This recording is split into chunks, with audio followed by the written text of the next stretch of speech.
AI with Kai is brought to you by Harris Vacations.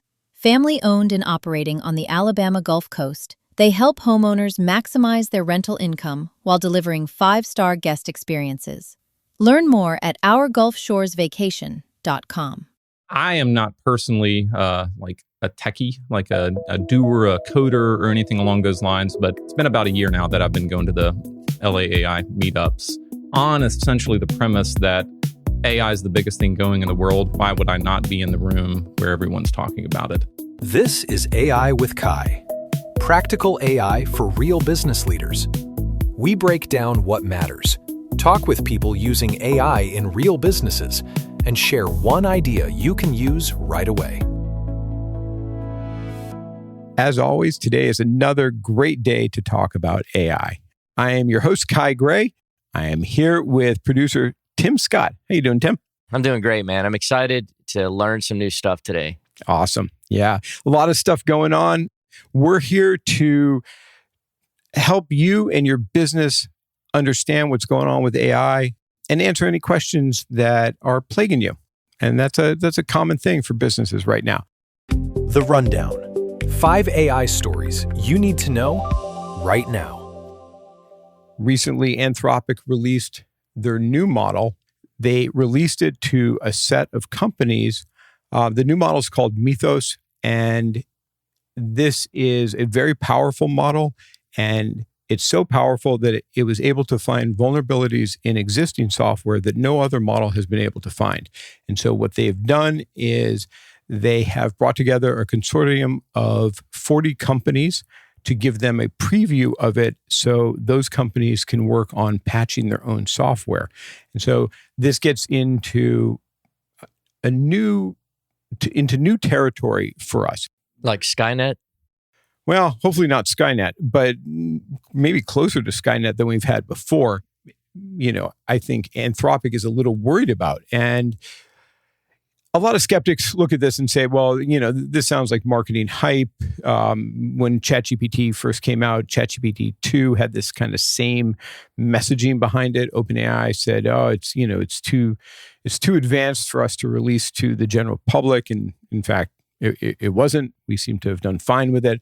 But this one seems real. There's a number of stories around Mythos that it was able to build its own software to get out of its own sandbox and find vulnerabilities in software in seconds that people had been working on for years. And the real concern here is a lot of the software is being used to run critical infrastructure. The bigger point is that this is a bit of a sort of a threshold that we've now crossed, right? We're now into dealing with models that are so advanced that we have to really think about whether they get released to the general public for fear that bad actors are going to use these to do bad things. In other news, if you're a user of Slack, you just got a bunch of AI tools included. And Slack is the tool that Tim and I use to communicate. Now, unfortunately, this is only for paid Slack plans. So, Tim, I think we might have to pony up and start paying for our Slack because right now we use the free version. But if you're on a paid Slack plan, you just got 30 new AI tools, including things like daily recaps and a number of other things. So if that's you and your business, congrats. You now have that. Visa just announced their agentic commerce. What this means is that Visa is getting prepared for AI agents to make purchases on behalf of consumers. So if you sell something online, your buyer may not be a human anymore. It may be an AI agent with the power to buy things. Wow. It's pretty crazy. I was just thinking about the time I called Amazon and I was like, hey, my kid bought this. Can I get a refund? And now it's going to be, hey, my AI agent bought this. That's right. That's right. I imagine that's going to have just tons of guardrails around it. But yeah, I think we're quickly getting to the point where you can direct an AI agent to go out and purchase something for you. If you're a Microsoft 365 user, the new Copilot came out with a new pricing tier. So I think that this is important for you and your business, particularly on the enterprise side. Things just got a little bit more expensive for you when you go to renew. What you want to think about is the AI upsell worth it for your business, right? Are you using Copilot enough to pony up more money for it? Next up, Google Vids. AI video creation upgrades are coming. AI-generated avatars and video creation inside of Google Workspace is going to make it much easier for business owners who are doing their own marketing. This is a big upgrade for Google. Google's had really good products on the side. Certainly, the image creation stuff like Nano Banana is I think the leading image creation model right now. A lot of people are using it. Google also has something called Veo and Veo 2, which are their video tools. And those were standalone things, and they're starting to bundle those in Google Workspace. So if your company is a Google Workspace user, go look for those things. You can create film quality video with Veo. And so if you're interested in making videos for your company for marketing purposes, this is definitely the way to go. The Spotlight: How Real Businesses Are Using AI. Today, we're sitting down with Micah Wheeler, partner at Wilkins Miller. Wilkins Miller is an award-winning CPA firm on the Gulf Coast. Welcome to the show, Micah. Thanks for joining us. Thanks for having me, Kai. Before we get started, Micah would like to give a quick shout out to his wife. Yeah, Hannah, I hope that you're listening. If you're not, I can't believe you're not listening. This is for you. That's priceless. That is great. I'm guessing that's a long-running joke you have with your wife? I don't think it's a joke. Just on your end. That's great. So let's start things off with a little bit of background. Tell us about yourself, what you do, and a little bit about Wilkins Miller. Yeah, my name's Micah. I've been with Wilkins Miller since I graduated college or shortly thereafter. There's a little background of where I was in a rock and roll band. I'll go ahead and throw that in off the start just because the glory days, you got to start with the glory days.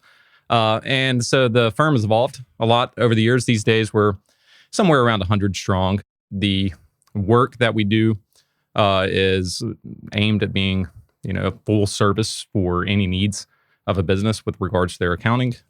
Also have IT, wealth management. So try to be a one-stop shop. Cool.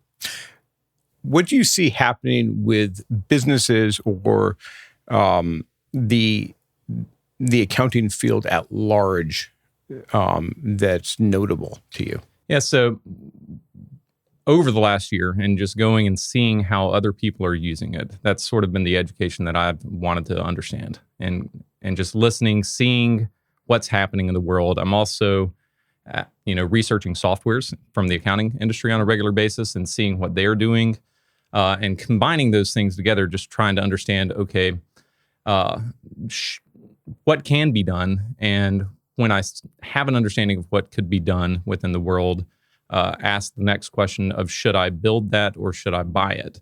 And then with the buy process, sort of being patient, because we've all seen how fast everything's moving, how quickly the software world is moving. And so why would I be, unless there's something broken today, I'm a little bit hesitant to be in too much of a rush to buy, because if I lock myself into some sort of agreement, is that product going to be the best product 6 months from now? Do you think that sort of the fundamentals have changed at all? Businesses and their owners still have to make decisions. That's really, the businesses that win make good decisions. The thing that's changed, I would say, has been the tools that are available, and different people make decisions in different ways. But I'm a believer in having good data and good reporting and information that can be used to help those decisions. And so, a question that I ask businesses all the time is your data ready for the software of tomorrow? Assuming you mean AI. Right. I mean, just what is it going to be? It's hard to say, but I know that these large language models are proving that they're pretty good at, you can ask them a question about any subject and they can give you some good information. And a year ago, and just being plugged into watching how these things are used, there was a lot of hallucination. It still exists, but man, it's a lot better these days. And so as those machines get better and think, and they can analyze, and they can see all of your records and see how everything's tied together and see your agreements, and then tie that to the industry that you're in and understand how your transactions with vendor A and vendor B compare to how, the industry, and put it all together. In essence, it's hard to articulate, but if you have your data organized in such a way that the machines can read it, then I think you're going to be better off than the organization that doesn't. Yeah, I totally agree. I am very pro-human in all of this, but the reality is that if I go back, you talk about how the accounting industry has changed. If I go back just a few years, if I had some sort of scenario that was running through my head and I needed to think about, where do I start in thinking about this? What I would do is I would walk over to one of my partner's office and we'd start brainstorming. That's not what I do anymore. I brainstorm with the machine. Yeah. We were going to get into sort of how you use AI. So this is a good segue, but you're using it sort of as a like a thinking partner. Right. If I think about research, if I have a question that comes across, certainly there's all the codification and all of the rules that exist within there, but that's not normally where I'm going to start. Back in the day, I would just start with Google and I would, put some things out there and I would try to get, a broad landscape of where things were going. I knew that what I would have, my question would live somewhere in this nuanced piece of the question. And so in order to get there, what I would do is I would probably read 10 different articles that said 90% of the same thing until I found that 10% that I was looking for that was different. And then I would take that starting point and I would probably then go into the codification and get deeper into the hole from where that was. Today, I don't have to read those 10 articles because I just have a conversation with the machine, and the machine, once it is telling me the thing that I want it to say, I say, give me the source information of where that goes from, and I find myself directly. So the path from the initial question to the answer is much more of a straight line. Mind you, I'm not relying on the large language model and the way that we've heard the horror stories. Like, I'm just using the large language model to get me to the point where then I can kick that off into the direction, because that model will tell you things that you didn't know exist. I can think of scenarios back in the day where I would go and I would find the answer, and the answer would make absolute sense. And I would come to find out later that there was some little nuanced section somewhere that was to this particular scenario that I was looking at. The conversation with large language model, for the most part, is going to pick those things up and avoid that danger. An example of the difference between how research was before, where research is now, and where it's going is, as I said, I used to have the Google read 10 articles. Today, I will go have a conversation with a large language model, but I won't be able to rely on the answer that it gets. I'll get to the source information. Well, where this is going is similar to a question of, whenever you add up some numbers in Excel, do you go use a 10 key and then add those numbers up and make sure you get the same thing? You don't, right? You trust the machine. And over time, I believe that it will get there pretty quickly. And an example of just like a test that I did recently on that, I'd gone through a research on a question that a client had put to me, and found the answer, got a large, response and put it together on my own, and then kind of whittled it down to just the very key information that the client wanted to have. And so after I had completed that project, I ran a test and took the information that was the final source, which was this big 1,000-page document that had whittled in. I put that in Notebook LM, and I basically asked Notebook LM the same question that was presented, and then asked it to whittle down to a very succinct answer, and it nailed it 100%. That's a great how-to as well. Like for anyone doing that, that is very cool. You talk about sort of where we were a year ago and hallucinations. It reminded me, this week I was having a conversation I was at a company, and I hear this a lot where people said, "Oh, I tried AI once and it was really bad at math." In fact, that was the exact argument. The question was, when was the last time you used this, right? Like, I remember, 2.5 years ago, it was really bad at math. That was the big joke. To your point about the calculator analogy, right? It's like almost people who said, well, I'm not going to use a calculator anymore because, that one time I tried it 75 years ago, it just didn't work that well. And we've clearly made no progress. So I'm not going back. Well, there's a few things there, right? For one, there's a lot of pushback on the technology of it's going to take our jobs. Whenever I think about the theoretical capabilities of business and finance, there could be a whole lot of people out there that are pushing back and that they're fearful of that. But history has said that the people that don't adopt the new technology probably don't win. Think about the Luddites. Are we going to go and destroy the machinery that's going to take our job, or are we going to learn how to operate the machinery? Shout out to my wife, the Luddite. This is the wife episode. This is, that's great.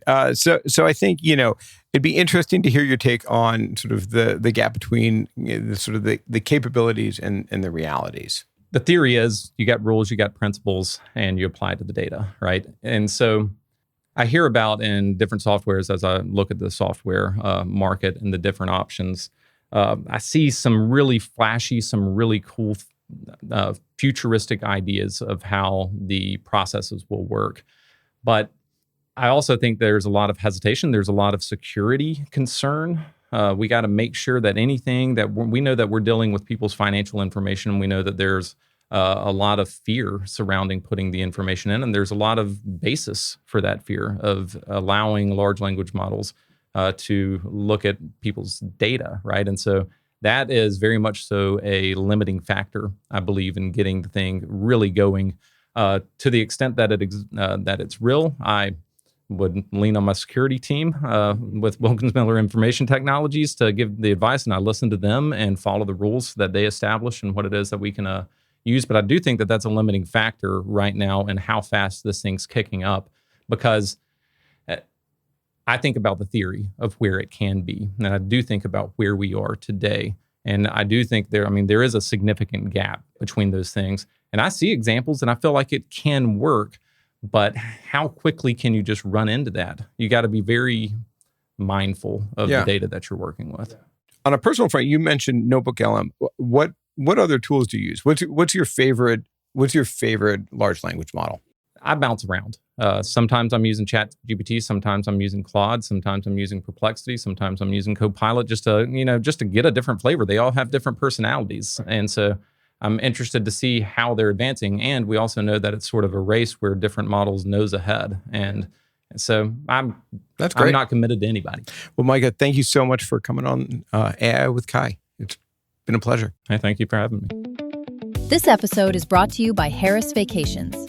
If you own a rental property on the Gulf Coast, they handle everything: marketing, bookings, cleaning, maintenance, and guest experience, so you don't have to.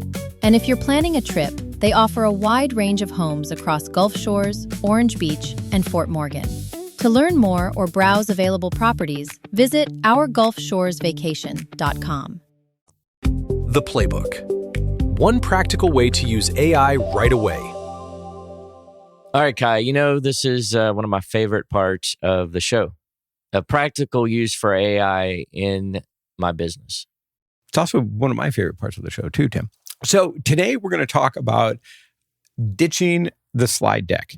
For you out there that are making slides, PowerPoints, keynotes, things like that, I encourage you to try a new system. Rather than having AI make your slides or you hand making your slides, ask AI to make your slide deck as a website. Now, you may say, well, I don't have any background as a web developer. I've never done this before. I say, give it a try. It does a very, very good job. And that is because you can do a lot more with web technology in terms of display and making it dynamic than you can with traditional slides such as PowerPoint and Keynote.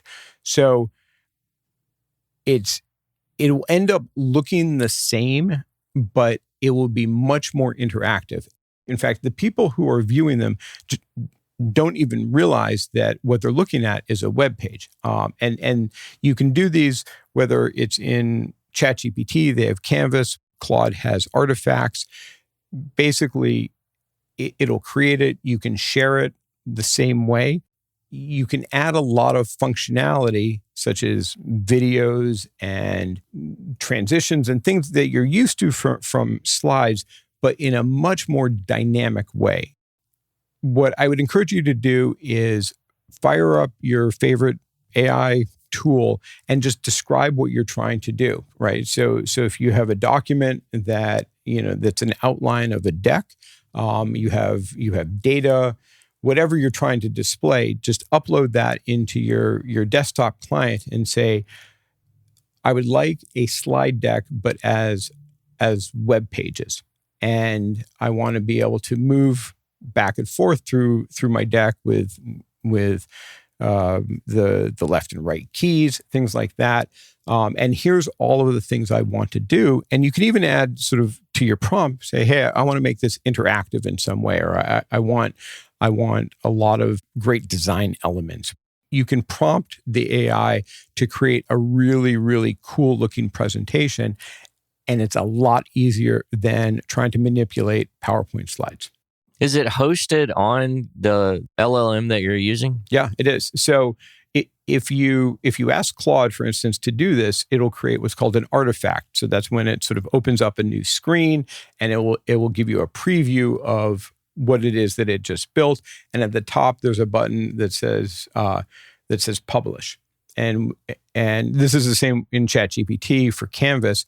So you can publish these, and it will give you a link that you can share with people, and they will click that. It'll open it up in a browser, and they'll be looking at the same thing you're looking at, and so they can interact with it as well, right? Or you can just simply share your screen like you would in a typical situation with slides, but you have a lot more control, and you're not fighting with the apps such as PowerPoint or Keynote. Okay. And does it expire? You have to do that manually. Okay. Right. So you basically unpublish it if you want to take it down. Well, that's it for another episode of AI with Kai. I want to take a moment and thank everyone. This has been a great experience. We're having a lot of new listeners. Really appreciate the support from everyone. If you know of people that you think would like the podcast, please take a moment to share it with them. And we look forward to talking to you next week. You're listening to AI with Kai. For more episodes, practical tools, and business insights, visit aiwithkai.com. Follow the show wherever you listen to podcasts and share it with someone building a business on the Gulf Coast.